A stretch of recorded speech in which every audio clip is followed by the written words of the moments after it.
Welcome, Zelda fans! Today, I, wielder of the Triforce of Countdowns, will be giving you my ultimate wishlist for the sequel to The Legend of Zelda, Breath of the Wild. This is part 1 of a 3-part series. The outline of this discourse is as follows. I'd appreciate it if you left a like and stayed tuned for the rest of these videos. Hence my channel title. I also absolutely adore ranking anything and everything from Zelda or any of my interests. Be sure to subscribe if that interests you. Leave a comment with your thoughts. I'd love to hear from you. And feel free to ask me if you have any questions or want anything to be clarified. All my footage comes from Awesome Face Prod and Kevin ZEF, so special thanks to them for letting me use it. Be sure to check out their channels, they've got some awesome content. I'll link them in the description.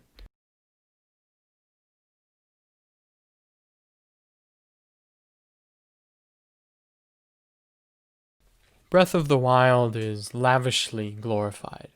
To many, it has become the pinnacle of Zelda and all that it ever needs to be. I don't see it that way. There's a lot of good in Breath of the Wild, and I thoroughly enjoyed it while I played.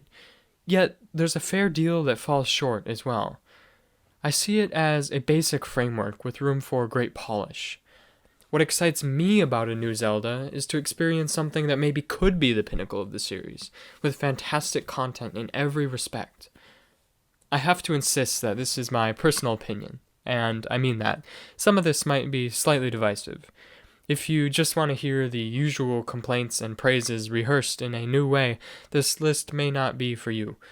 Lots of my views do coincide with the common opinion of the Zelda community, but above all, these are my own raw and potentially baffling opinions.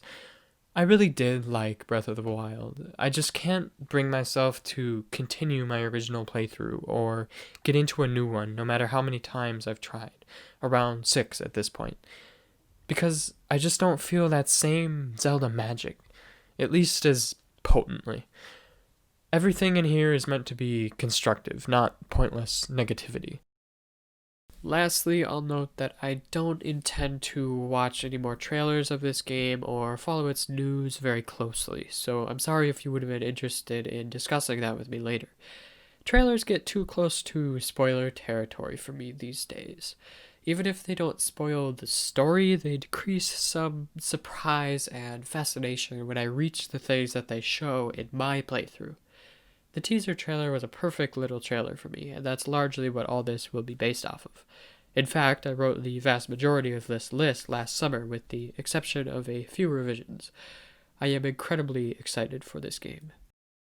For each section, I'll notify you ahead of time which games it may spoil the story for, but you can expect Breath of the Wild spoilers at least visually for almost all of these.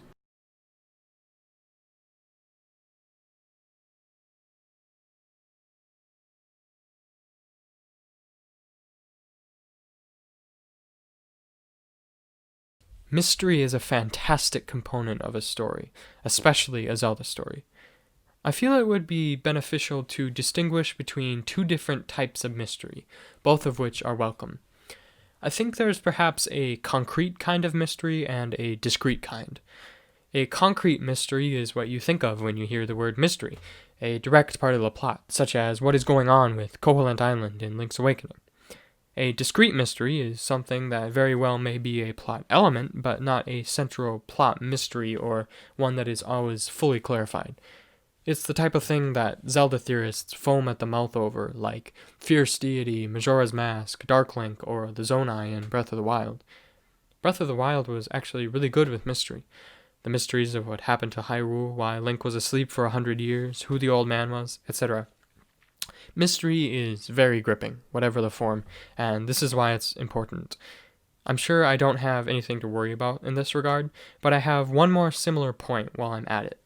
Namely that I'd like to see surprises and twists, big or small. It was a great surprise to discover Hyrule Castle under the sea in Wind Waker, and to learn of Ganondorf's involvement in Twilight Princess. These surprises were plot important, but weren't puzzled at before. I wasn't itching to know if there was something below the surface or if there was someone controlling Zant, but these were nonetheless great falling into place moments when they came, shall we say.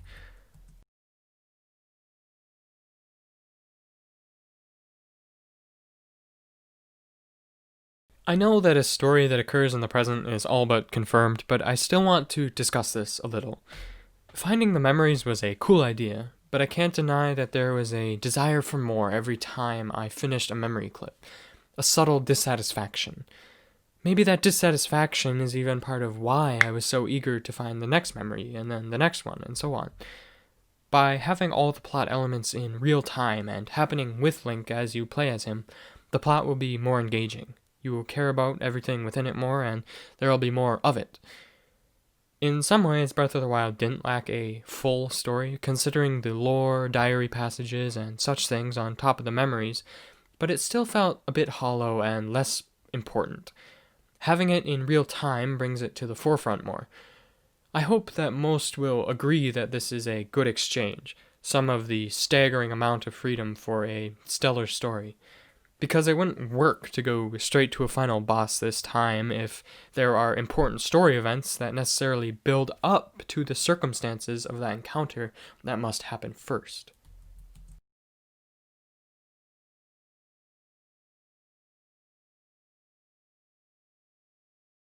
I don't know why, but I've gotten weary of some aspects of Breath of the Wild's story lately, in a way I never have with the Zelda game. The Guardians, Calamity Ganon, even the Champions. There's some really cool ideas, I'm just feeling vaguely sick of them. If the sequel is magnificent enough as a whole, it may be that this weariness will be cleansed even if those old facets were heavily relied on. But at any rate, I'm eager for something fresh, a palate cleanse, if you will. Of course, there has to be some tie to the game that it's, well, a sequel of, but it has to stand on its own. A perfect example of this is, of course, Majora's Mask. I have no problem with Breath of the Wild 2 being more reliant on its predecessor than Majora was with Ocarina, which seems somewhat likely considering the possibly worrisome revelation that this game came from an excess of DLC. But above all, I just want to see something really special in a way that's not fundamentally dependent on close adherence to Breath of the Wild, where it doesn't cling to it for validation. We only need to revisit Breath of the Wild's story elements as much as is necessary for the good of this story. And it sure seems like that wish will be fulfilled. I mean, look at that glowy hand thing.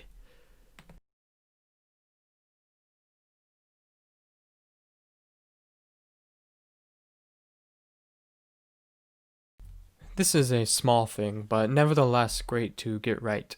I think we need an intro that, one, engages the player, and two, promptly embraces the game's unique identity. Concretely, these things come about by streamlining the events since Breath of the Wild's conclusion, and getting right into the driving action of the sequel story. We need some background on what has happened in between, but not so much as to overstuff the opening. Again, while there has to be a tie to Breath of the Wild, a streamlined intro ensures that this story is able to be its own unique thing, where its value is not solely in its similarity to Breath of the Wild, even instead being in its difference, as with Majora's Mask. One way this streamlining could happen is perhaps through a reminiscing Zelda as she and Link journey to the set piece of the game's intro. For example, a comment like, "It's hard to believe we've made as much progress as we have. Hyrule may yet exceed its former glory," etc. Perhaps we could be treated to some shots on screen of the things she's describing, like the pair getting a divine beast back in order or something. This could get really contrived, but not necessarily if it was done well and the dialogue was natural. Breath of the Wild Zelda is very expressive of her thoughts and feelings, so it might work fine. After that could be a statement of some hope for accomplishing a specific goal in the place that they're headed, below the castle or wherever it may be. This doesn't mean we couldn't find out more little tidbits later about the between-game events and flashbacks as the main story unfolded. That could be an interesting callback to the memory system. Even having more pre-Breath of the Wild memories would be awesome as long as the main story is sufficient on its own. I believe Majora's Mask was very effective at the two main things I mentioned. It was very engaging and got weird really quick, embracing its own tone promptly without clinging to the shadow of Ocarina, while of course having a tie to it, the search for Navi. Anyways, I won't dwell on this any further. I'm not worried about it too much.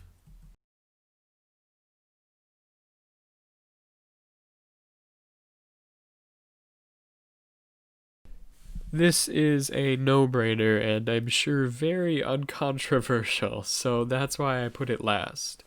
I just want a story that's really engrossing and unique with cool contributions to the timeline and a well put together plotline.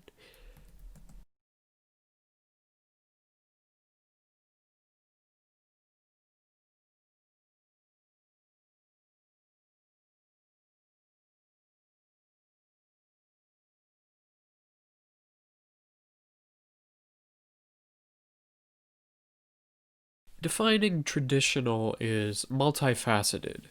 So, first off, I'm open to some fresh ideas, like being able to control the divine beasts, but I want dungeons to be traditional at their core. If the atmospheric variety is more defined, that's a big step already. That can make or break some dungeons.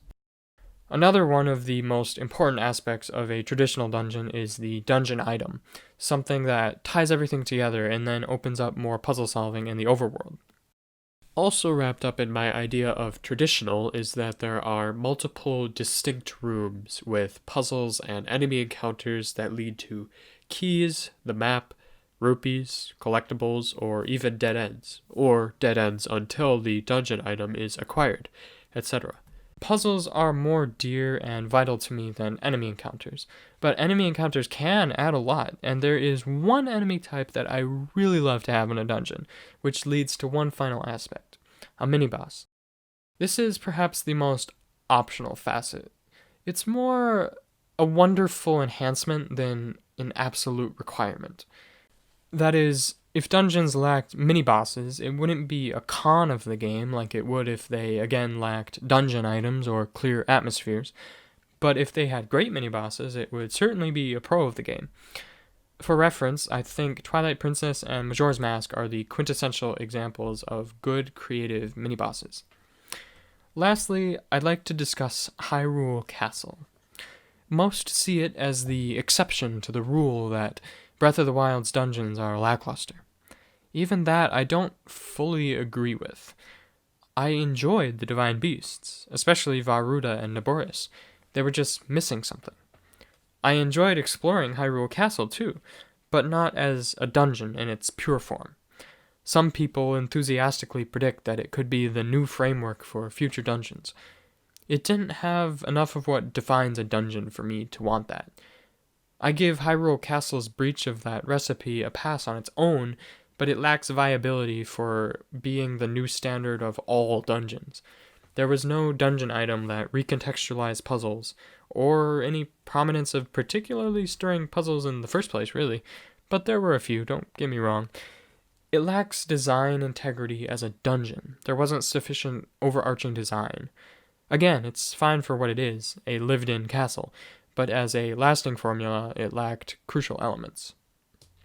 Of course, something I didn't mention, but that naturally flows from these wishes, is that the dungeons themselves are longer.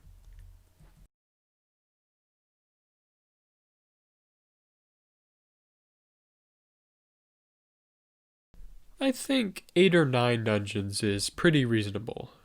I'm not one of the people who claims the ideal number of dungeons should be at least 12 or 15, but 4 is a little pathetic, even unacceptable for a game like this, though I know well-crafted dungeons take serious time and energy.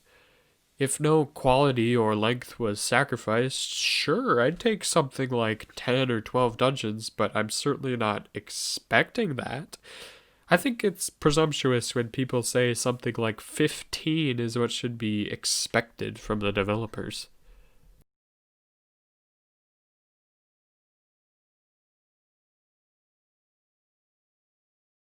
Shrines ended up a lot more divisive than I ever would have expected when I first heard about them.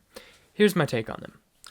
I agree with the common opinion that there were too many tests of strength. It was always fairly disappointing to find another one of those. I think I can correctly say that I enjoyed most of the shrine quests. In fact, some of them really shined. The blessing shrines at the end of the quest didn't bother me, but it was weird in the rare cases when shrine quests would lead to shrines just as substantial as normal ones, which leads to my next point. Many shrines were not very substantial. I remember several that were fun and fleshed out, like one of the electricity ones and Blue Flame. I'll always remember that one. But too many others were hollow and not worth entering a shrine for. A lot of shrine puzzles would have worked better as an overworld puzzle for getting something like a piece of heart.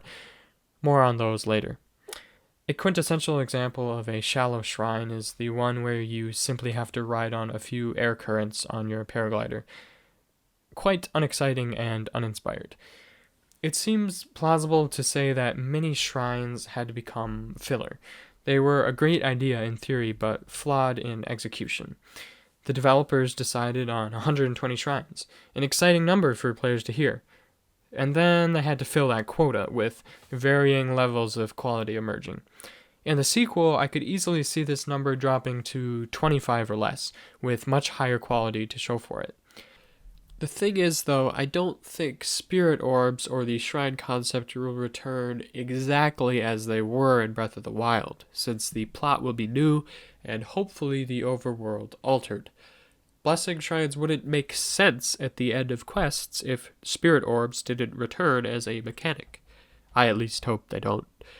That basically reverts the 15 or so of these 25 quote-unquote shrines that I pictured being shrine quests into just normal side quests, which leaves 10 quote-unquote shrines for what I hope will be more like traditional mini-dungeons. Around 2 to 4 of them could be part of the story, and the other 6 to 8 could be just in the overworld with less story relation. With less mini-dungeons to create, each one could be fully fleshed out, and thus worth playing for their own sake, as opposed to mini-shrines which were wanting of more intrinsic value. With this, we'd end up with things more like the Ice Cavern, or the Bottom of the Well, or the Ancient Castle of Ikana, with identity and substance.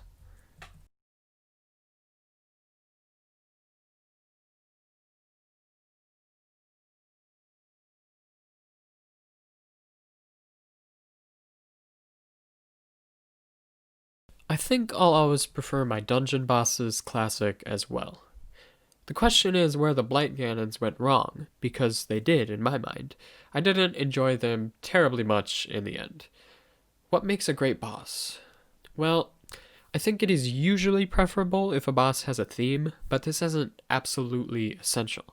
Take Kalaktos from Skyward Sword, for example. No elemental theme really, but still a great fight. I think that's because it creatively used an item, the whip, and had a great fight design. It also had visual distinction, and its novelty was deepened by being able to swing his swords back at him. On the other hand, the Blight Ganons had quite little creative strategy. It felt like just mindlessly chipping away at their health after stunning them with arrows. There was a tiny bit of rune usage with the Blights, like Magnesis on Thunder Blight, a Bomb on Fire Blight, and possibly Stasis on Water Blight's Ice Blocks, but these barely scratch the surface of the enjoyment of bosses that awesomely integrate items into their design and strategy. The Blights also weren't notably visually distinct, which isn't everything, but it can still be detrimental. For the Blights, it negatively dovetailed with the banal stun slash strategy to create bosses that just weren't set apart. Atmosphere also sets bosses apart, but I gave the Blights a pass on that because one is in a volcano and, well, that's about as good as it got. I could revoke my pass, but I'll digress. So I say set bosses apart through atmospheric variety, visual/creature type variety, and lastly, strategic variety, which is best achieved through the use of items.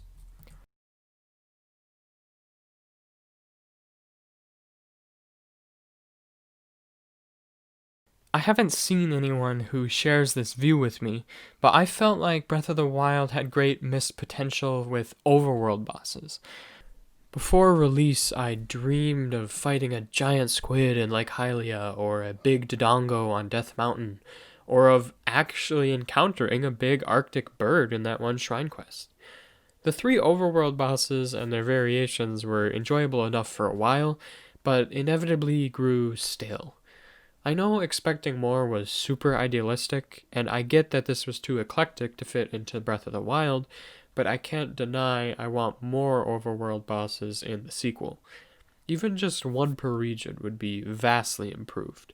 Pharaon could have a big snake or a big gorilla. Maybe East Necluda could have a rock monster. Something other than another Talus, I mean. There's ample room for creativity. There could also be overworld mini-bosses as fun little encounters here and there, or as something integrated into the story. There have been some great mini-bosses outside of dungeons. Remember King Bulblin? Or King Egos Duikana? He was in a mini-dungeon, granted. Even Skull Kid in Twilight Princess was a unique encounter. There are also mini-bosses that were in dungeons that are great examples of what would work well outside of them, like Gecko in Majora's Mask, Ook in Twilight Princess, or Saiger in Oracle of Ages.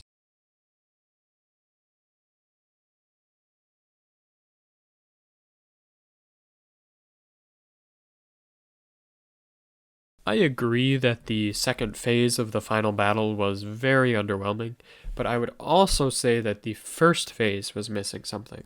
I remember how awesome Calamity Ganon looked in his pure malice form the first time you see him from the Great Plateau Tower, whereas when you actually fight him, I think that first phase more or less suffered from that same dull stun-slash strategy of the Blights. The final boss fight or fights must be more epic and special in the sequel. This is pretty self-explanatory, so I'll leave it at that.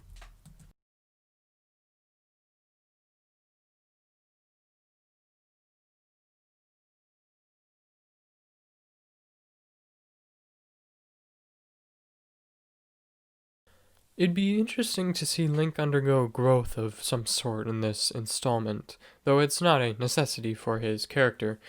The only way I can think of this manifesting is in some sort of unprecedented feat, besides the already unprecedented feats Link does from game to game. The way I imagine this is in acts of immense willpower, in internal struggle. For example, if that swirling green energy we glimpse on Link's hand in the trailer is something that permanently affects him as the story progresses, we could see Link's resilience and resolve in that constant battle. That would fit well with the, I'm assuming, dire tone of the game. It brings to mind the movie Princess Mononoke. It's a good comparison. One other thing that would be good for his character is that he's very expressive, even without talking, as Twilight Princess Link was.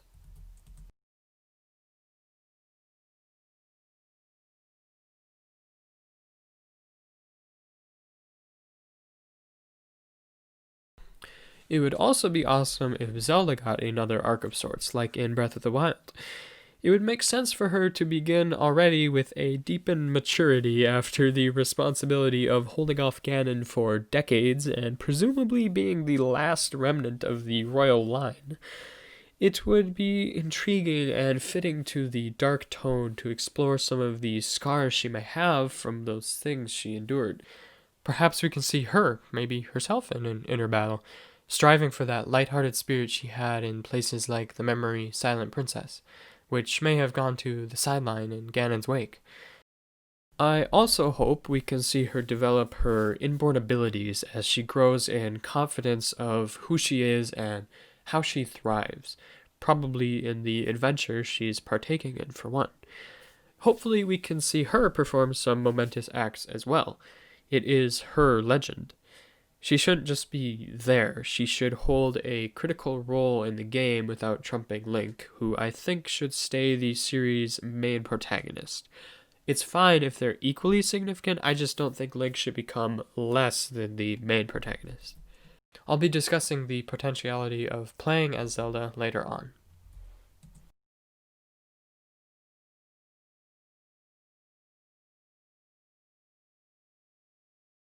On top of individually, we should see these two grow as a pair, with a complementarity of strengths catalyzing individual growth and progress in the quest.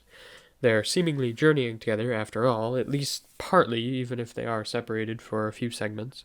It was interesting to see Zelda struggle with Link at first in Breath of the Wild, or at least it was interesting in hindsight. The memories were hard to follow until they were all found. The two need an interesting dynamic, as much as possible with Link basically mute, so that cutscenes and such can be meaningful and engaging, no pun intended, even when not a super epic one. And yes, I want romantic tension and growth as much as you do, 'cause it would be heckin' cute. If you need a logical reason too, it would make people more invested in the characters and story.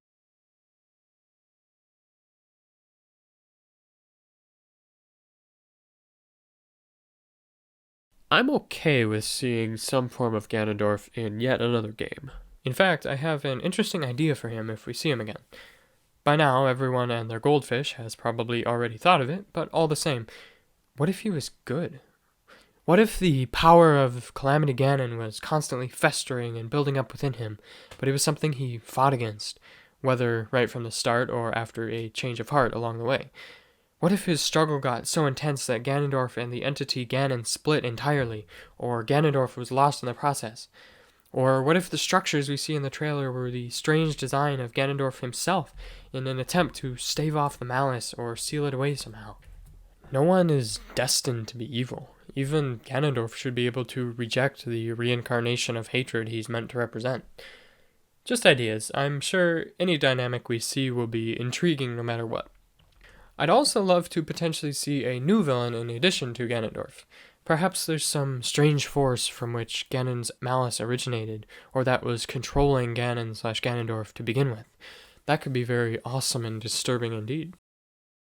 One thing I'd want from any villains we see is that they have some sort of personality. Majora counts for this. Utterly diabolical and deranged counts as a personality. This is something Calamity Ganon and many other villains haven't had though, which was more or less of a big deal depending on the game. But ideally, we want a villain that's compelling in some way. Take Girahim, for example. His flamboyant personality moved him beyond just being a plot device and made him engaging in the story. This is the only place I've taken inspiration from someone else's ideas for the list, and it's the only separate video I'll reference, but I highly suggest a video by the Commonwealth Realm that I'll link in the description. That video sparked in my mind everything that follows in this villain section. The video was about the potential of all of this being a trilogy that ends the cycle that began in Skyward Sword. Hidemaru Fujibayashi has directed every 3D Zelda game from Skyward Sword to Breath of the Wild 2, so they were theorizing that he planned to end the cycle of reincarnation he developed as the beginning of that timeline with Skyward Sword. I think this could still apply even if it was just 2 games, and it made me wonder, could this second villain actually be Demise himself? That'd be crazy! Everything would come full circle. The final boss could even be Demise himself once more. Way jacked up this time, seething with an arsenal of red malice for a varied fight. He could send tendrils of malice flying after Link, lash at him with whips of it, send shards of it upon him from the sky, and so much more. Okay, geek out over.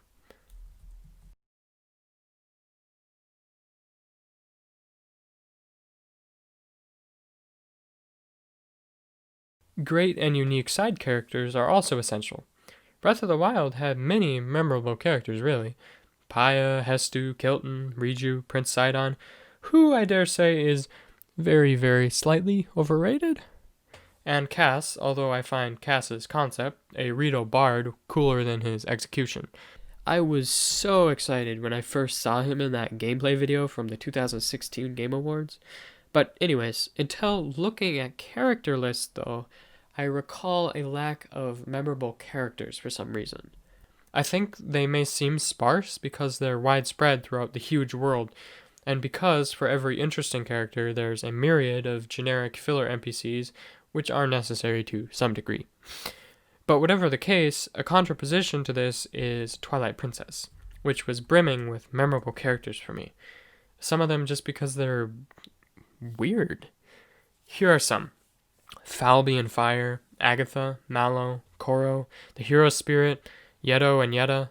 Even the random Goron that pops out when you blow up a rock underneath Zora's domain is stamped into my mind. Another thing is that no characters from each of the main races compared in memorability to me to those in other games, save maybe Mipha and Sidon. No Goron sticks with me like Darunia or Gorko, no Rito like Medley, no Zora like Prince Rallis or the Indigogos. However, on a positive note, Breath of the Wild did open us up to seeing a lot more new, distinct Gerudo characters than just Ganondorf and Twinrova. Once again, thanks so much for watching. If you enjoyed, remember to leave a like, and if you'd like to start a discussion in the comments below or pick my brain, feel free to do so. But more than anything, please stay tuned for parts 2 and 3.